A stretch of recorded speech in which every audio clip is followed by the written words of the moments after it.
ये तो स्वाद जैसा बनाओ वैसे बन जाता है।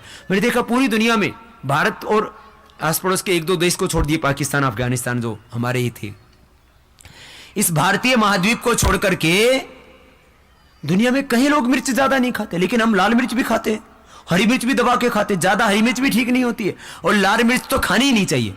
लाल मिर्च का और फिर अचार खाते हैं, आम का अचार खाते हैं, ये सब बेकार होते हैं।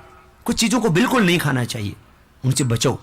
खैर, मैं बात कर रहा था जैसे कुछ चीजें बिल्कुल नहीं खानी चाहिए। किडनी के रोगियों को दाल नहीं खानी चाहिए, किडनी के रोगियों को दाल नहीं खानी चाहिए। जिनको स्किन की प्रॉब्लम है उनको बैंगन, बैंगन से स्किन रोग बढ़ता है।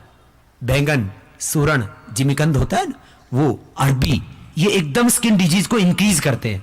जिनको भी स्किन की प्रॉब्लम है, यदि आप ये खाएंगे तो एकदम से स्किन प्रॉब्लम आपकी बढ़ जाएगी। इसलिए स्किन डिजीज है तो जरा इन चीजों से थोड़ा सा परहेज करना। कुछ चीजें ऐसी हैं, मैंने कहा किसी किसी बीमारी विशेष में उनका परहेज करना चाहिए।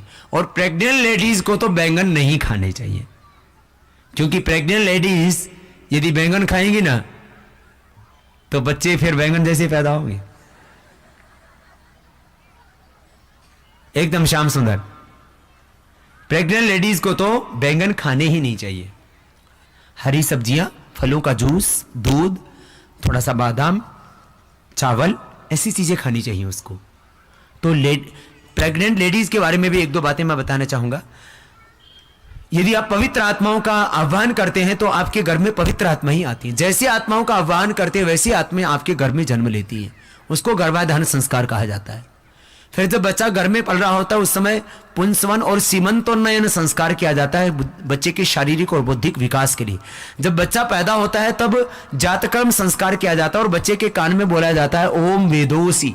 सब बोलेंगे मेरे साथ में, क्या बोला जाता है? ओम वेदोसी, ये मंत्र है, बच्चे के कान में बोलना। और बच्चे की जीभ पर क्या लिखा जाता है? ओम। सोने या चांदी की सलाखा से मधु के साथ लिखा जाता है। ये कईयों का तो ये किया हुआ होगा, संस्कार नहीं किया था तो आगे से कर लेना। इसको जातकर्म संस्कार बोलते हैं।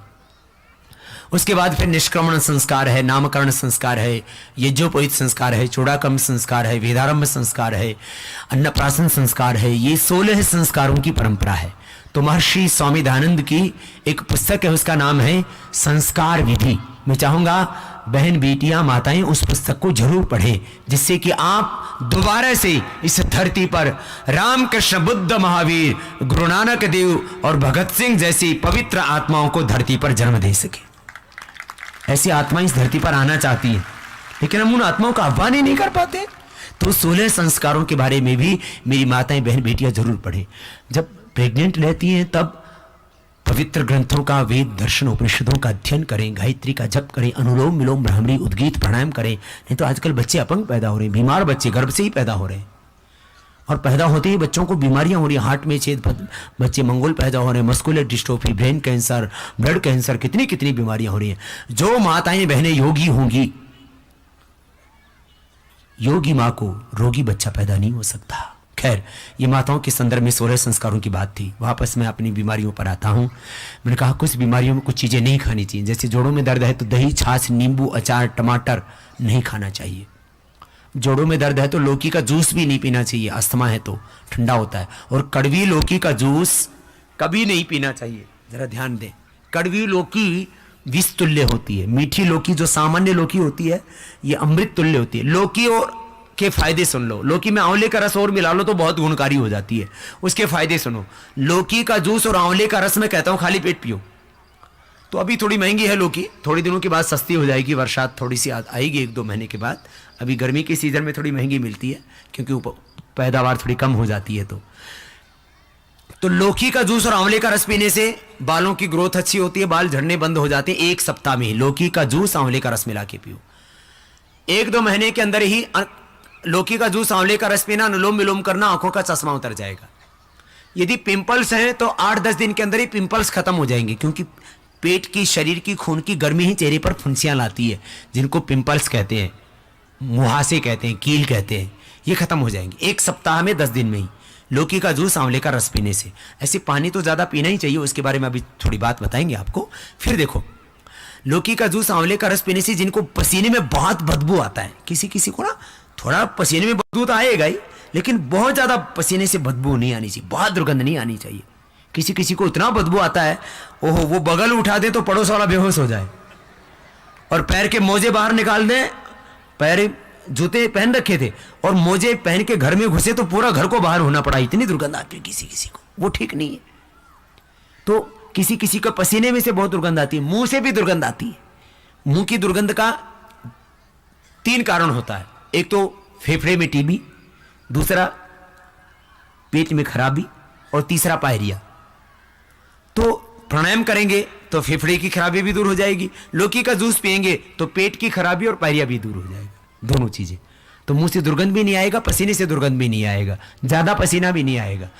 और सुन लो, लौकी का जूस आंवला का रस पीने से स्किन के ऊपर ग्लो भी आएगा, पिंपल्स तो ठीक होगा ही, स्किन पर ग्लो भी आता है।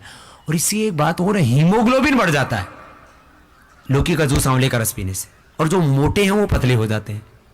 और गैस कब्ज एसिडिटी का परमानेंट समाधान है। एसिडिटी हो तो आंवला कम कर देना, फिर एलोवेरा लेना है, बस इतना अंतर कर लेना। एसिडिटी हो तो एसिडिटी परमानेंट क्योर हो जाती है, कब्ज भी परमानेंट क्योर हो जाते हैं, नहीं तो आप जिंदगी भर दवाएं खाते रहते हैं, ठीक नहीं हो पाते हैं। खैर, अब मैं आगे बताना चाहूंगा, लौकी का जूस आंवले का रस पीने से बीपी क्योर हो जाता है। अनुलोम विलोम भ्रामरी प्राणायाम तो करना ही है थोड़ा सा, बीपी क्योर हो जाएगा, दवाइयां बंद हो जाएंगी, कोलेस्ट्रॉल एकदम नॉर्मल हो जाएगा और हार्ट के ब्लॉकेज भी ओपन हो जाएंगे। कितनी अच्छी बात, एक लौकी के जूस से इतने फायदे।